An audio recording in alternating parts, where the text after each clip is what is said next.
बिस्मिल्लाहिर्रहमानिर्रहीम इय्याका नअब्दु व इय्याका नस्तईन। अस्सलाम वालेकुम टू ऑल। हम अपनी आज की डिस्कशन के अंदर बर्थ के ऊपर डिस्कस करने लगे हैं, जिसे दूसरा पार्चुरेशन भी कहा जाता है या फिर आम लफ्ज़ों में हम इसे डिलीवरी भी कहते हैं। अच्छा देखें, जैसे जेस्टेशन पीरियड ख़त्म होता है, हमने कहा था ना कि जेस्टेशन पीरियड वो पीरियड होता है जो कि फर्टिलाइजेशन से स्टार्ट होता है और बच्चे की बर्थ तक चलता है। इस ड्यूरेशन को, इस दौरानियों को हम क्या कहते हैं? जेस्टेशन पीरियड, जो कि नॉर्मली मैंने कितना बताया था, 270 डेज़ होता है in case of human female. तो होता ये है कि जो इस प्रोजेस्टेरोन है और जो एस्ट्रोजन है, इनकी अमाउंट हमेशा इंक्रीज़ रहती है, ठीक है? ताकि प्रेगनेंसी जो है वो मेंटेन हो। जैसे 7वां महीना स्टार्ट होता है, 7 मंथ स्टार्ट होता है, आपने याद रखना है जो एस्ट्रोजन की अमाउंट है वो कुछ ज़्यादा इंक्रीज़ हो जाती है as compare to the progesterone. ये बहुत इंपॉर्टेंट बातें बताने लगा हूँ, आप समझना, इस मैकेनिज़्म को समझना कि किस तरह से डिलीवरी होती है। पूरा मैकेनिज़्म अच्छे तरीके से समझाऊँगा। जैसे 7वां महीना स्टार्ट होगा तो जो एस्ट्रोजन है उसकी अमाउंट बढ़ जाएगी as compare to the progesterone. अब प्रोजेस्टेरोन की अमाउंट कम नहीं हो रही, उसकी उतनी ही कांस्टेंट है, लेकिन जो एस्ट्रोजन है उसकी अमाउंट बढ़ रही है। क्यों बढ़ रही है, मैं आपको समझाता हूँ। देखो, ये हमारे पास है यूट्रस, ये यूट्रस की सबसे अंदर वाली लेयर है और यहाँ पे ये हमारा जो है वो फीटस बच्चा मौजूद है, ठीक है। अब ये जो यूट्रस की हमारे पास हमने सेकंड लेयर पढ़ी थी, आप में से किसी को याद है? इस सेकंड लेयर को हमने क्या नाम दिया था? मायोमेट्रियम। इसमें हमारे स्मूथ मसल्स पाए जाते हैं ना, और ये जो सबसे बाहर वाली थी इसे हम शिरोजा कहते हैं। फिलहाल शिरोजा को भी भूल जाओ, अंदर वाली लेयर को भी भूल जाओ, बीच वाली लेयर के ऊपर हम डिस्कस करते हैं। देखो, अगर आप चाहते हो कि डिलीवरी आसान तरीके से हो, बर्थ नॉर्मल तरीके से हो, तो इनके अंदर अच्छी खासी कॉन्ट्रैक्शन होनी चाहिए। जो मायोमेट्रियम है इसके अंदर एक अच्छी खासी कॉन्ट्रैक्शन हो, ताकि यूट्रस के मसल्स कॉन्ट्रैक्ट हों और ये फीटस जो है यहाँ से आसानी से डिलीवर होकर फीमेल की बॉडी से बाहर चला जाए। तो इसकी कॉन्ट्रैक्शन के लिए हमें एक हार्मोन चाहिए होता है जिसका नाम है ऑक्सीटोसिन। वो हार्मोन इनके साथ, मायोमेट्रियम के साथ बाइंडिंग कैसे करेगा? जब इस मायोमेट्रियम के ऊपर आप इसके रिसेप्टर्स की अमाउंट बढ़ाओगे। जैसे आप यहाँ पे रिसेप्टर्स बढ़ाओगे, जितने ज़्यादा रिसेप्टर होंगे उतने ज़्यादा ये हार्मोन आके यहाँ पे बाइंड करेंगे और उतनी तेज़ यहाँ पे कॉन्ट्रैक्शन होगी। तो हम क्या करते हैं, 7वें महीने से ईस्ट्रोजन की अमाउंट को बढ़ा देते हैं। ये ईस्ट्रोजन क्या करता है, जो ऑक्सीटोसिन हार्मोन है जो कि मसल्स की कॉन्ट्रैक्शन करवाता है, इस मायोमेट्रियम स्मूथ मसल की कॉन्ट्रैक्शन करवाता है, उसके यहाँ पे रिसेप्टर्स बनाना शुरू कर देगा। ये जो मैं ग्रीन पेन से बना रहा हूँ, ये सारे क्या बना रहा हूँ, ये सारे मैं रिसेप्टर्स बना रहा हूँ। ये कंप्लीट जो है ये क्या बन रहे हैं, ये रिसेप्टर्स बन रहे हैं, ठीक है। कौन बना रहा है? एस्ट्रोजन बना रहा है। किस महीने में काम शुरू हो जाता है? 7वें महीने में ये काम क्या हो जाता है, शुरू हो जाता है। चलो भाई, तो यह लिखा हुआ है इंक्रीज अमाउंट ऑफ एस्ट्रोजन।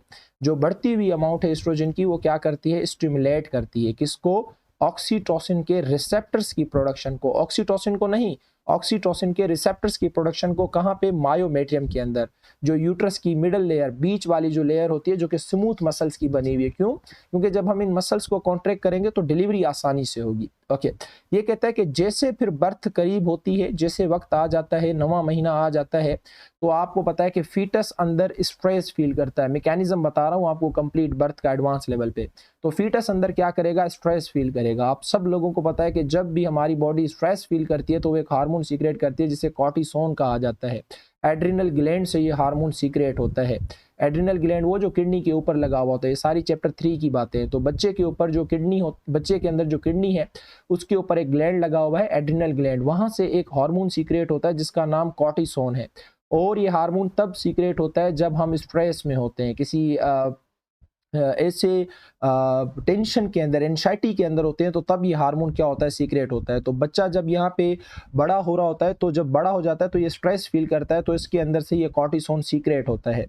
अब जब ये कॉर्टिसोन सीक्रेट होगा तो ये सबसे पहला काम क्या करेगा? ये जाके बच्चे का जो ब्रेन है, उस ब्रेन के अंदर एक ग्लैंड है जिसका नाम पिट्यूटरी ग्लैंड है, उस ग्लैंड से कहेगा कि आप ऑक्सीटोसिन को रिलीज करो। तो यानी पहले बच्चे का अपना ऑक्सीटोसिन रिलीज होता है, आपने याद रखना है, ठीक है। वो ऑक्सीटोसिन क्या करेगा? प्रोजेस्टेरोन के लेवल को जाके डिक्रीज कर देगा। बहुत इंपॉर्टेंट बात है। क्यों? क्योंकि जब तक प्रोजेस्टेरोन का लेवल बढ़ता जाएगा ना, बढ़ता रहेगा या कांस्टेंट रहेगा, तो तब तक प्रेगनेंसी जो है वो रहेगी और डिलीवरी कभी भी नहीं होगी। अब वो वक्त आ गया है कि हम इसको, प्रेगनेंसी को तोड़ दें, इस कनेक्शन को तोड़ दें और हम डिलीवरी पे आ जाएं, पार्चुरेशन बर्थ पे आ जाएं। तो उसके लिए हमें प्रोजेस्टेरोन की अमाउंट को क्या करना पड़ेगा? कम करना पड़ेगा। तो कितना खूबसूरत मैकेनिज्म है प्रोजेस्टेरोन की अमाउंट को कम करने का। बच्चा स्ट्रेस फील करेगा, अंदर कॉर्टिसोन सीक्रेट करेगा, एंजाइटी के अंदर, टेंशन के दौरान ये हार्मोन रिलीज होता है, बच्चे का अपना ही है। फिर ये कॉर्टिसोल बच्चे के जो ऑक्सीटोसिन है, जो पिट्यूटरी ग्लैंड है ब्रेन के अंदर, बच्चे का ही उसके ऑक्सीटोसिन को क्या करेगा, रिलीज करेगा। वो ऑक्सीटोसिन आके क्या करेगा, जो प्रोजेस्टेरोन है उसके ऊपर नेगेटिव फीडबैक लाएगा, यानी इसको जाके स्टॉप कर देगा। जैसे स्टॉप कर देगा तो फिर उसके बाद क्या होगा कि जो ऑक्सीटोसिन है फिर वो जाके ये जो हमने रिसेप्टर्स बनाए थे, ये जितने भी आप बच्चे का ही ऑक्सीटोसिन पहले इसको रोकेगा, स्टॉप करेगा और फिर जाके अपने रिसेप्टर के साथ बाइंडिंग करेगा, जो कि कहाँ लगे हुए हैं, मायोमेट्रियम के अंदर। जैसे वहां पे जाके बाइंडिंग करेगा तो वहां पे कॉन्ट्रैक्शन शुरू हो जाएगी। जैसे कॉन्ट्रैक्शन शुरू हो जाएगी तो इस कॉन्ट्रैक्शन को कहा जाता है लेबर, और इस पेन को कहा जाता है लेबर पेन। ये बहुत बहुत जो है ज्यादा होता है, फीमेल को बहुत ज्यादा जो है इस वक्त पेन हो रहा होता है जब लेबर हो रही होती है। तो पहले काम कर रहा है बच्चे का अपना ऑक्सीटोसिन। तो जब ये कॉन्ट्रैक्शन होती है तो फीटस की डिलीवरी के लिए कॉन्ट्रैक्शन इनफ नहीं होती, इस कॉन्ट्रैक्शन को और मजीद बढ़ाना है और हमने ज्यादा करना है। तो फिर क्या होगा कि फीटल की जो हमने मेम्ब्रेन पढ़ी थी, एक्स्ट्रा एम्ब्रियोनिक मेम्ब्रेन 3 पढ़ी थी, वहां से एक लोकल हार्मोन सीक्रेट होगा जिसका नाम प्रोस्टाग्लैंडिन है। ये एक हार्मोन है, परेशान नहीं होना, लिपिड का बना हुआ एक हार्मोन है प्रोस्टाग्लैंडिन। और मदर का ऑक्सीटोसिन, देखो पहले बच्चे का अपना ऑक्सीटोसिन आता है, फिर बाद में मदर का ऑक्सीटोसिन आता है। तो प्रोस्टाग्लैंडिन बच्चे की फीटल मेम्ब्रेन से और मदर का ऑक्सीटोसिन, ये दोनों मिलके क्या करते हैं, कॉन्ट्रैक्शन के पावर को इंक्रीज कर देते हैं, लेबर को इंक्रीज कर देते हैं, और फिर आसानी के साथ क्या हो जाती है, डिलीवरी हो जाती है, पार्चुरेशन हो जाती है, बर्थ हो जाती है। मुझे उम्मीद है कि ये पूरा मैकेनिज्म आप लोगों को बहुत बहुत अच्छे तरीके से समझ आ गया होगा। ये अभी भी और भी बहुत ज़्यादा एडवांस है, जो कि इंशाल्लाह आप मेडिकल की फील्ड में जाएंगे तो वहाँ पढ़ेंगे। लेकिन अभी जितना एक स्टूडेंट का स्टैंडर्ड होता है, मैं उसको हमेशा उस स्टैंडर्ड पे समझाता हूँ, तो आपके स्टैंडर्ड के हिसाब से इतना आप लोगों के लिए बहुत है। अच्छा, उसके बाद अब आपको पता है कि जब बच्चा माँ के साथ अटैच था तो अम्बिलिकल कॉर्ड और प्लेसेंटा की मदद से सारी चीज़ें आ जा रही थी। अब ये कनेक्शन आप लोगों ने कर दिया कट। जब कट कर दिया तो फिर उसके बाद जो अगला टॉपिक होगा वो लैक्टेशन का होगा, या जिसे हम नर्सिंग कहते हैं। ये कहता है कि जैसे बच्चा पैदा होता है तो फुट कनेक्शन जो अम्बिलिकल कॉर्ड था उसको तो आपने कट कर दिया। तो कट करने के बाद अब बेबी को हमने क्या देना है, एक न्यूट्रिशियस फ्लूइड देना है जिसे हम मिल्क के नाम से जानते हैं, जो कि मदर के मेमोरी ग्लैंड्स के अंदर क्या होता है, प्रोड्यूस होता है। अच्छा, ये जो मदर के मेमोरी ग्लैंड्स होते हैं ये कैसे प्रोड्यूस होते हैं, कैसे बन रहे होते हैं, तो थ्रू आउट द प्रेगनेंसी, जो प्रेगनेंसी जब फीमेल प्रेग्नेंट हो जाती है तो उस वक्त जो ईस्ट्रोजीन है और जो प्रोजेस्टेरोन है, आपको पता है कि इन दोनों का लेवल हमेशा बढ़ा रहता है, कांस्टेंट रहता है, इंक्रीज रहता है, डिक्रीज नहीं होता। तो उस वक्त ये प्रेगनेंसी को भी मेंटेन कर रहे होते हैं। दूसरा, मेमोरी ग्लैंड्स की डेवलपमेंट भी ये करवा रहे होते हैं, क्योंकि इनको पता है कि जब बच्चा पैदा होगा तो इन्हीं ग्लैंड्स के अंदर मिल्क को क्या करना है, प्रोड्यूस करना है। तो इन मेमोरी ग्लैंड्स की डेवलपमेंट के बाद इनके अंदर एक हार्मोन प्रोड्यूस होता है जो कि बहुत बहुत ज़्यादा इंपॉर्टेंट है। कहाँ से, पिट्यूटरी ग्लैंड से, जो कि ब्रेन के अंदर लोकेटेड होता है।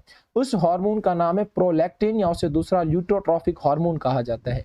ये क्या करता है, मिल्क की प्रोडक्शन को स्टिमुलेट करता है, यानी मिल्क की प्रोडक्शन के अंदर हेल्प करता है। जैसे मेमोरी ग्लैंड्स के अंदर मिल्क प्रोड्यूस हो जाएगा तो एक हार्मोन सीक्रेट होगा जिसका नाम क्या है, ऑक्सीटोसिन है। अब ये ऑक्सीटोसिन क्या करेगा, मेमोरी ग्लैंड से मिल्क का लेट डाउन करवाएगा। देखो दोनों हार्मोन में एक जमीन आसमान का फर्क है।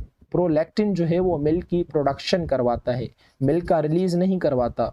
जो ऑक्सीटोसिन है वो मिल्क की प्रोडक्शन नहीं करवाता, वो मिल्क का लेट डाउन, रिलीज करवाता है। तो ये आपने याद रखना है। और बच्चे को ये पता होता है कि मुझे मेमोरी ग्लैंड से जो है वो मिल्क किस तरह से सक करना है, ये इसका इनेट बिहेवियर होता है। बाय बर्थ जो है इसका क्या होता है, बिहेवियर होता है। तो मुझे उम्मीद है कि ये वाला कंप्लीट टॉपिक जो है आप लोगों को अच्छे तरीके से समझ आ गया होगा। एक छोटा सा आसान सा टॉपिक था, आप इसको पढ़ें। जो भी आपका पॉसिबल क्वेश्चन बनता है आप कमेंट बॉक्स में आके मुझसे पूछ सकते हैं। अल्लाह हाफिज़, अपना बहुत सारा ख्याल रखिएगा।